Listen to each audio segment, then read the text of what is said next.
Welcome back for another amazing episode. My name is Samantha Harms with the Garrison Public Affairs Office, and we are talking all about voter registration, voter rights, the importance of voting, all that and more on this week's episode of The Great Big Podcast.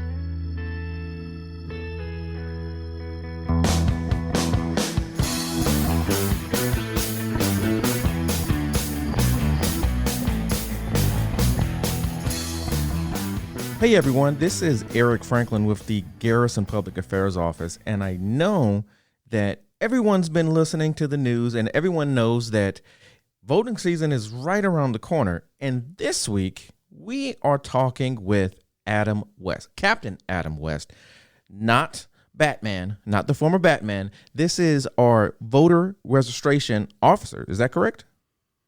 Installation voting assistance officer. Installation. I'm So sorry. close. I was so close. Far. I was like, I was right there, but then it was like, completely off. Yeah. Sir, so can you tell us? First off, welcome onto the show. He is just very excited and always wants to get straight into the question. I do.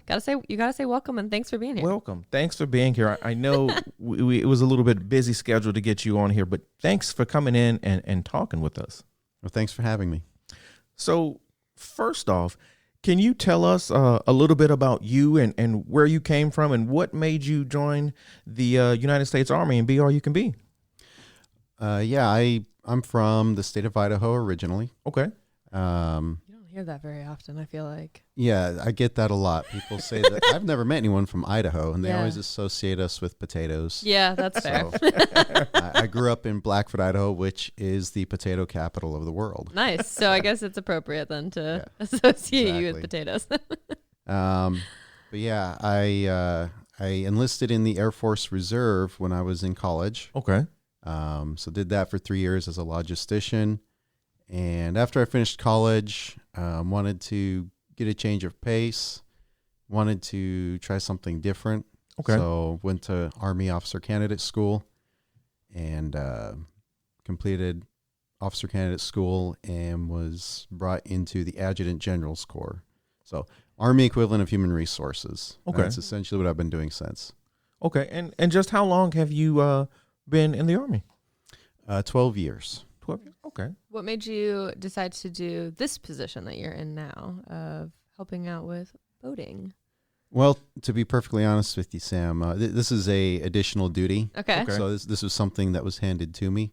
Okay. But I took it. I took the bull by the horns, and I wanted to see what I could do with this program to make it better on Fort Cavazos specifically. Okay. So this role is something new to you. How does it feel to know that you'll be able to help soldiers who are from Idaho? You might run into a couple of from Idaho. Just a couple. But how does it feel to know that you're going to be able to help them vote in not only their local elections back home, but federal level elections across coming up here next year? It's an honor because it is really important that for what we do as members of the military, it's important that we not only exercise that right to vote, but know how to do it. Okay. I think some soldiers join the military at a very young age, practically the same age when they are finally able to vote for the first time. Yeah. Mm-hmm. And that can be a confusing, somewhat bureaucratic process to figure out on your own the first time, Yeah. let alone miles away from your home. Yeah. Yeah, definitely.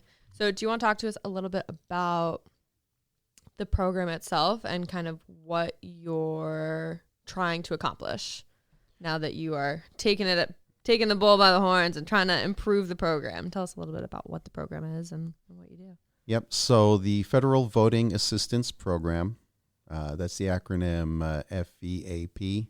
So you might hear me reference it later on in the podcast. Yep. The website is fvap.gov. Mm-hmm. Okay. So the program was designed by Congress specifically to help military members and civilians who are overseas or dislocated from their home, right, to be able to exercise the right to vote through absentee ballot. The process that has been put in place primarily through the website, FVAP.gov, is extremely simple, self-explanatory. For a second there, the way you paused, I was like, oh no, it's going to be extremely, extremely difficult. You changed from there. That's great. Okay. Yeah. I think for a lot of military members who don't exercise that right, they just simply don't understand that it's there. So that's why part of what I'm trying to do as the installation voting assistance officer is I'm trying to leverage public affairs and social media to get the word out. Just to advertise to the soldiers that this is something that's there and that they don't need to be intimidated by it. Just do it because it's easy. Yeah. Okay. So why is ensuring that service members and those civilians who may be here or dislocated somewhere deployed, why is it so critical that they get the correct information so they can vote? Well, there are deadlines that they need to meet. So if they get the information too late, then it makes it difficult for them to send in, a mail-in ballot. The other reason it'd be important for them to know about it, I think nobody should lose their right to vote just because the government has sent them on assignment somewhere far away from home. Okay. Yeah. Do you want to talk a little bit? You had mentioned deadlines on the website. Does it include state by state regulations and like rules and all the deadlines that people should know about?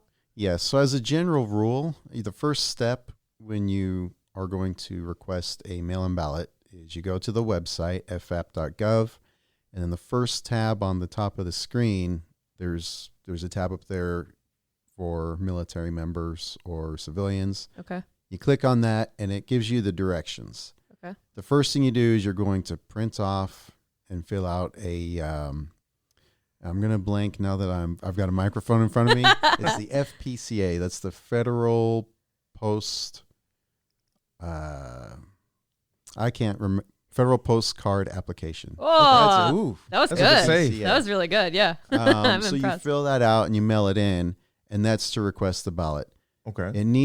The general rule is it needs to be mailed before 1 August of the election year. That is just to ensure that you get your ballot in time. Okay.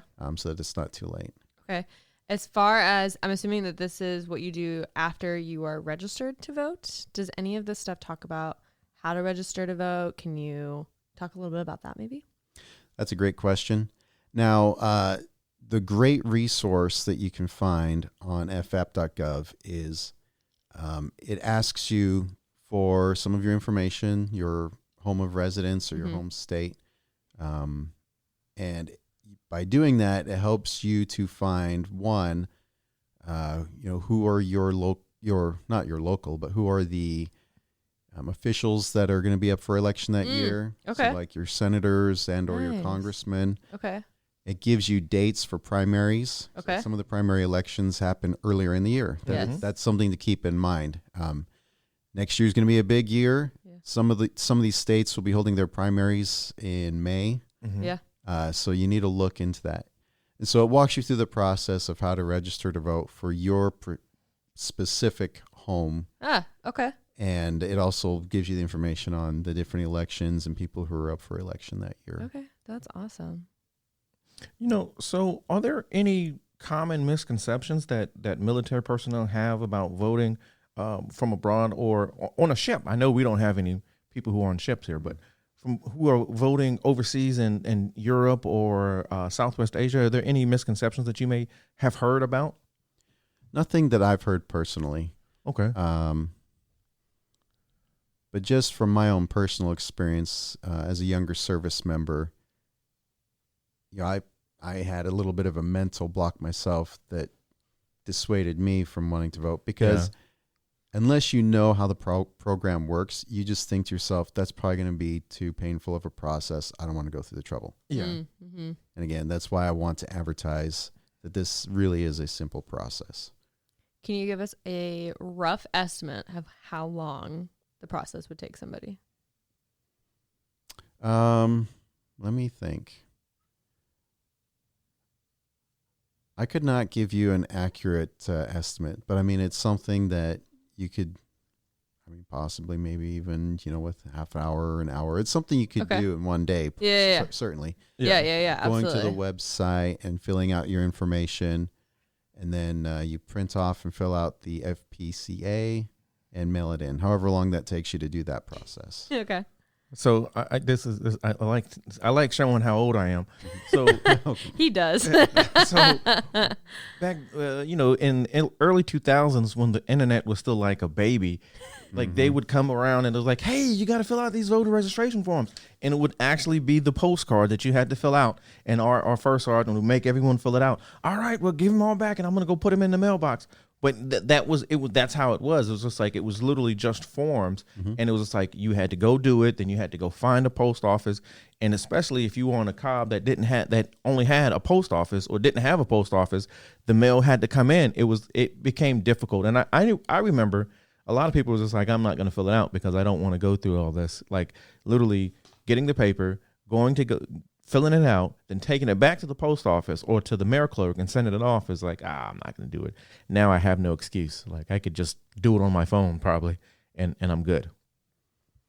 So they're getting over on this. But that's how old I am. Now, like the internet, like when you look at it now, the internet has made stuff so easy. Yeah. Like before it was just like, oh, everything was so cumbersome because you had to fill it out by paper.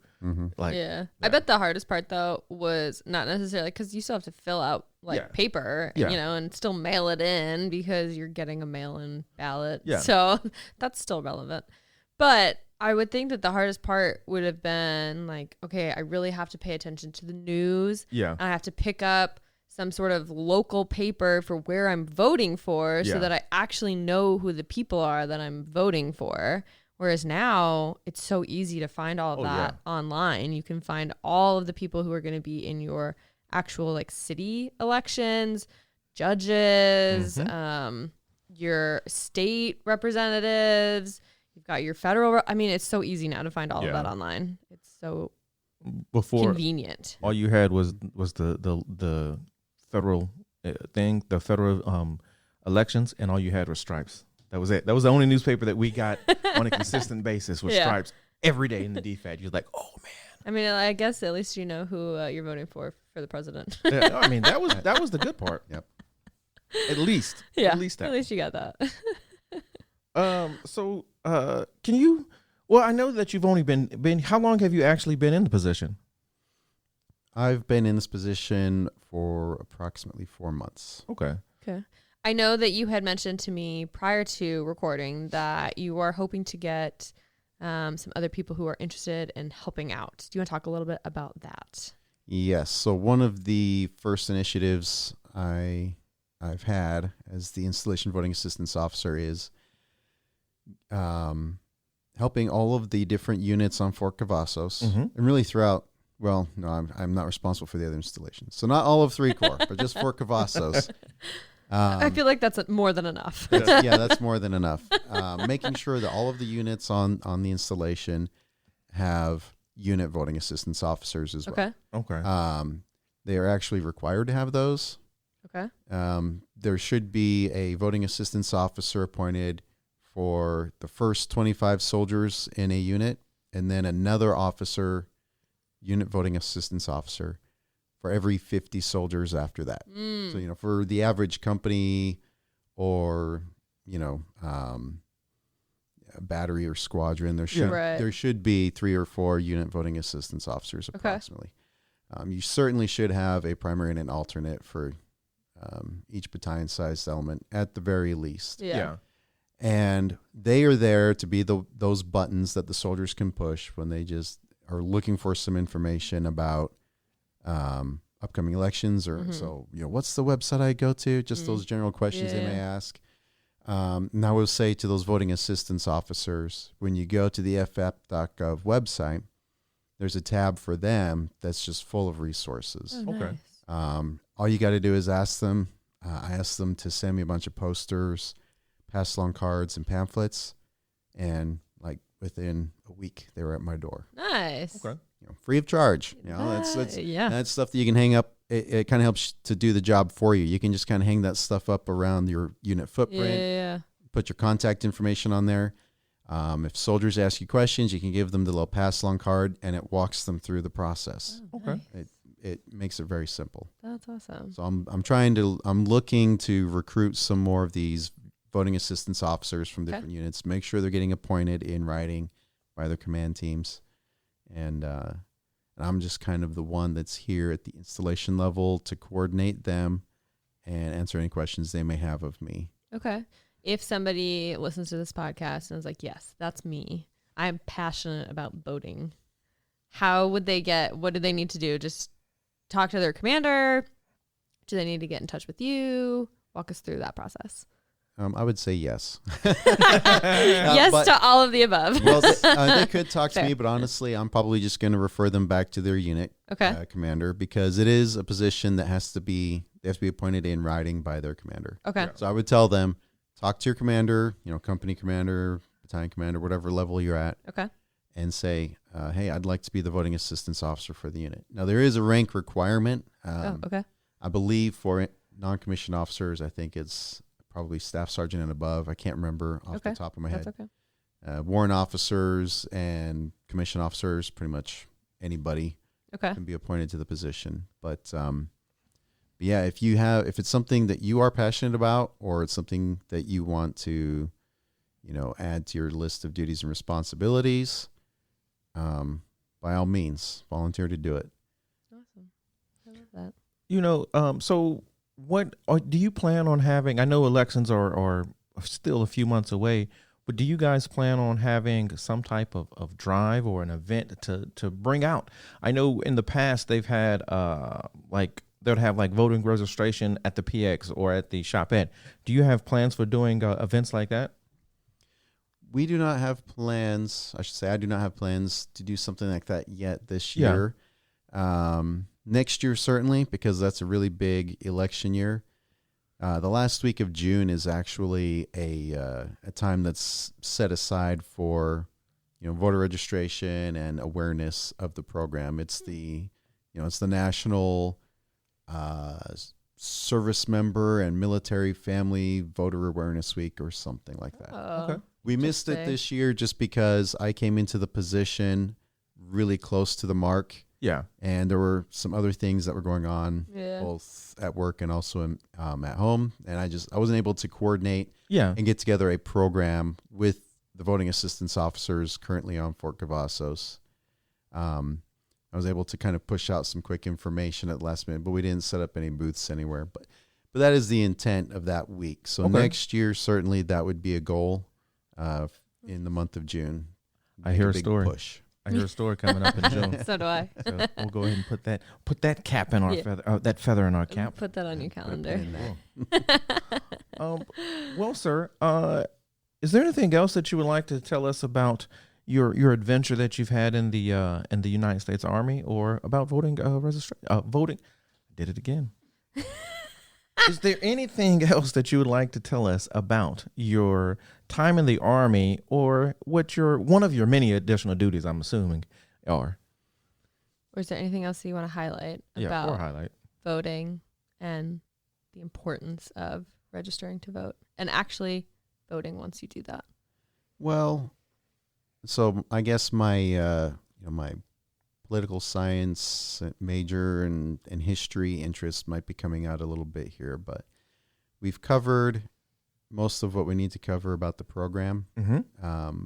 But I would say this to any of the soldiers that are listening. There's a lot of cynicism out there about our political process and about our government. Look, this is a right that very few people have ever enjoyed in the history of the world. And I would remind you that originally the voting age was much older. Mm-hmm. The reason it was lowered to the age of 18 was because during the Vietnam War, soldiers were being drafted. Mm-hmm.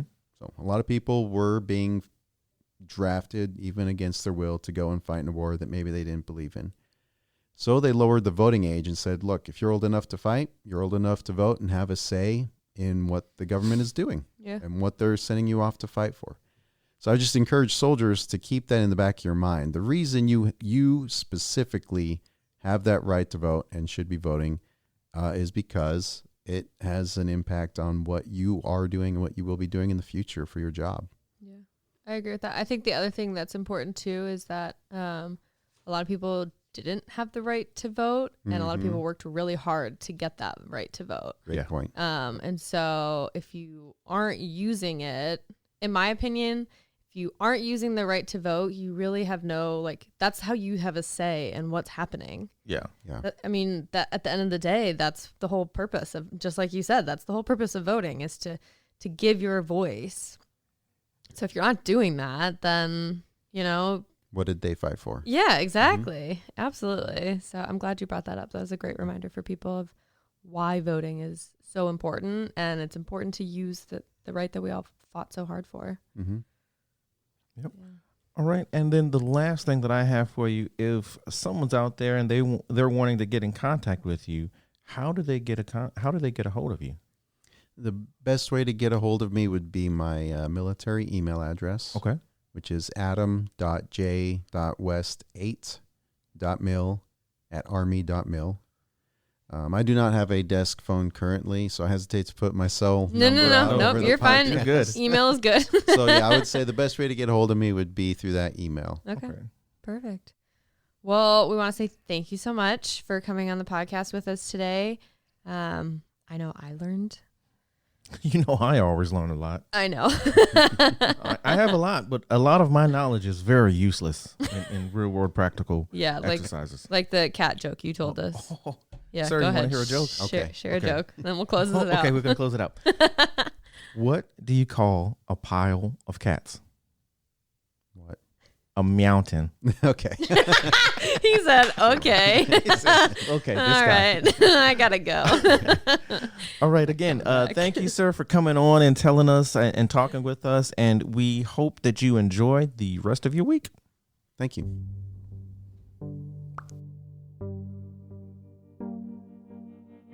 I'm Ron Smiley with a message from the Fort Cavazos Army Substance Abuse Program, ASAP. As we enjoy the summer months this year, we must think about effective means to keep our community safe. A key ingredient to this process is always engaged leadership with a plan. The Fort Cavazos leadership and the ASAP are committed to ensuring we meet this challenge with our Summer Sense campaign, which runs from Memorial Day through Labor Day each year.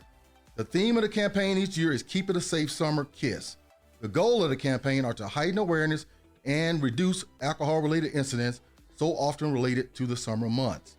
We have already suffered several traffic losses this year around the country due to alcohol-related incidents. Every one of these losses could have been prevented. We must stress to our soldiers, family members, and civilians in the community that high-risk behavior has a strong potential for high-risk consequences, such as injury or even death. Please take measures this summer to stay safe by not driving, swimming, or boating while drinking alcohol. Remember, in Texas, drive sober or you will get pulled over. For information on events related to this campaign, please call 287-7575 or look us up on our Facebook page. Thank you.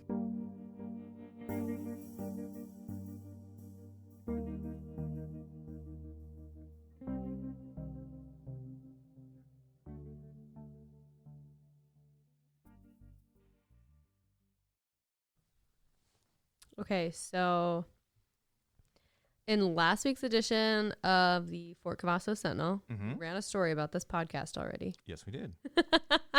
It's freaky how time works, but obviously we don't record always in real time. So I just thought that was fun that, as a reminder for people who are listening to the podcast, that you should pick up the paper. Yes. We're starting it out with the paper this week. I'm getting right into it. I love the paper. Just how I get right into talking, you get right into the meat of the information that you want us to know. Straight to the paper this week. Straight to it. But I did want to say that in the article that Blair did, and obviously in this interview that we had for this week's podcast, I just wanted to highlight that voting is so important. Yeah. Especially because the day we're recording this is, I guess by the time this comes out, it'll be last night, is the first Republican presidential candidate debate So things are really starting to pick up steam. So I feel like now is the perfect time to get registered to vote. Yeah.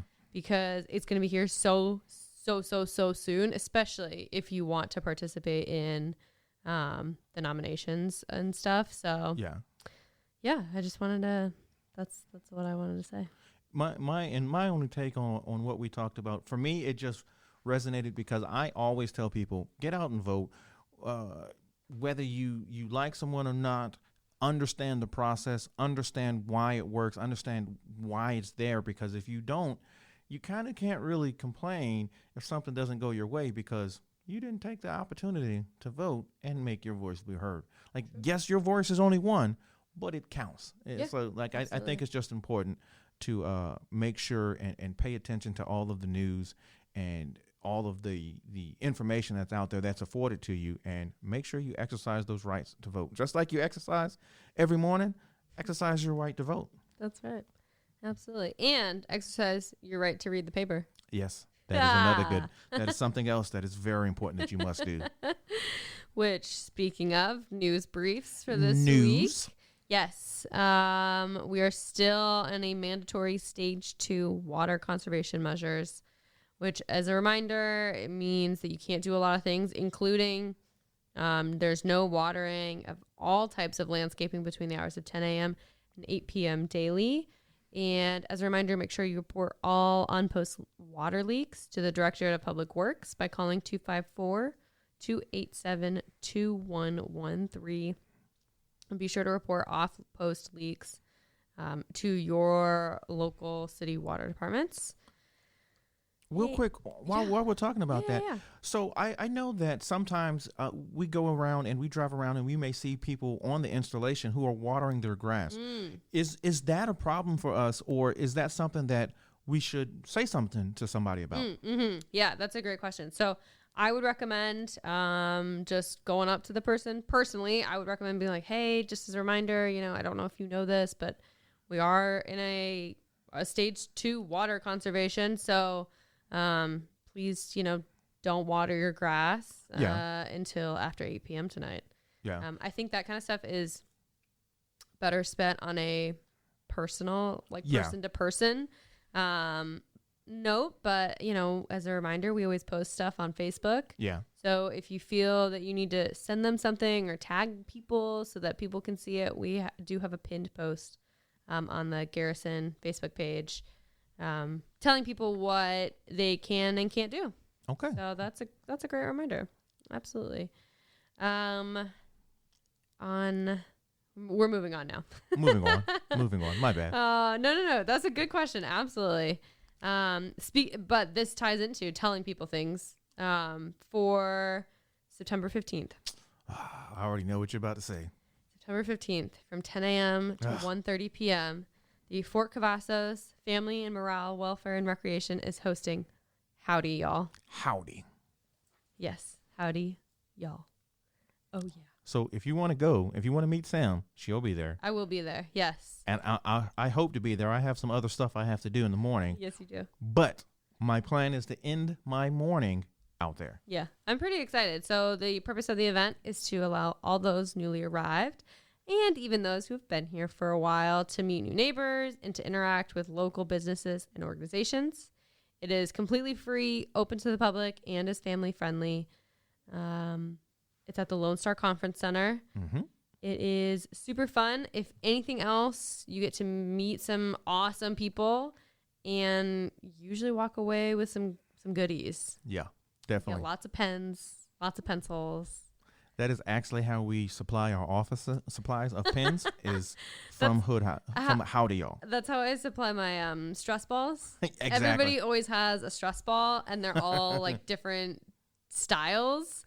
I love stress balls, so I'm very excited for that.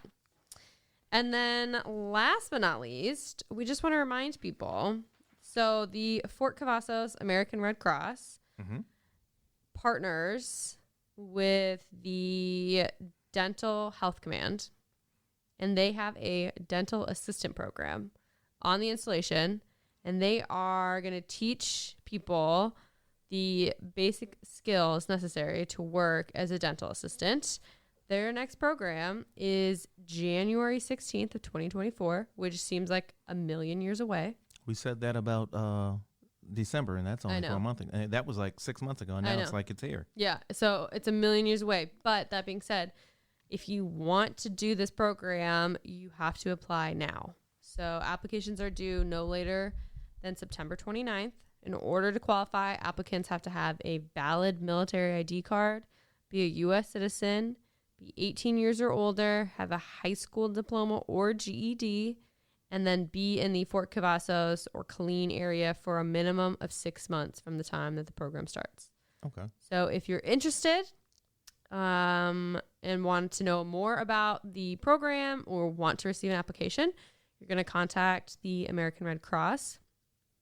Their phone number is 254-287-0400, or you can call 254-287-0403. There you go.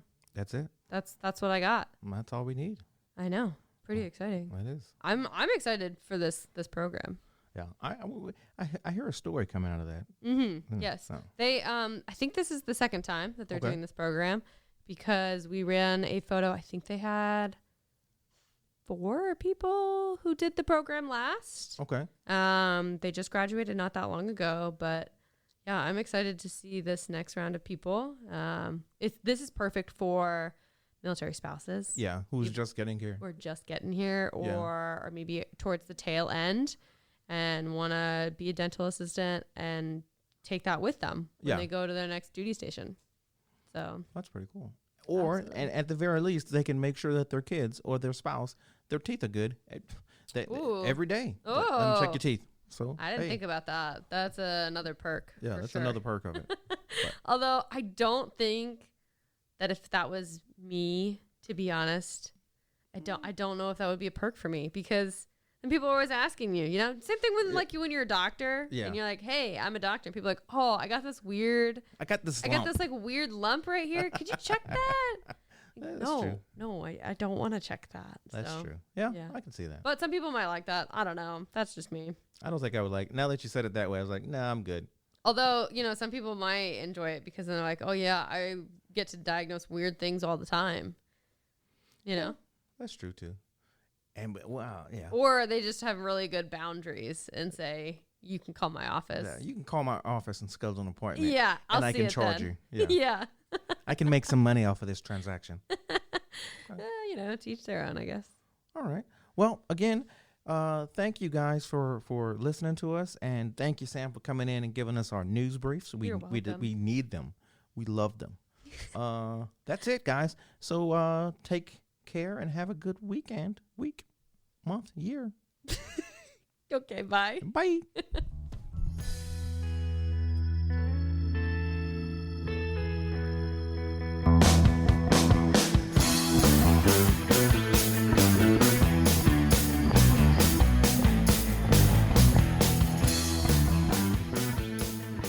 This podcast is a U.S. Army Garrison Fort Cavazos and Fort Cavazos Public Affairs production. Have a question or want to share some of your wisdom with us? Drop us an email at fortcavazos@gmail.com. You can follow us on Facebook, Instagram, and Twitter at Fort Cavazos Army. And as always, be sure to leave us a review and subscribe wherever you listen to podcasts.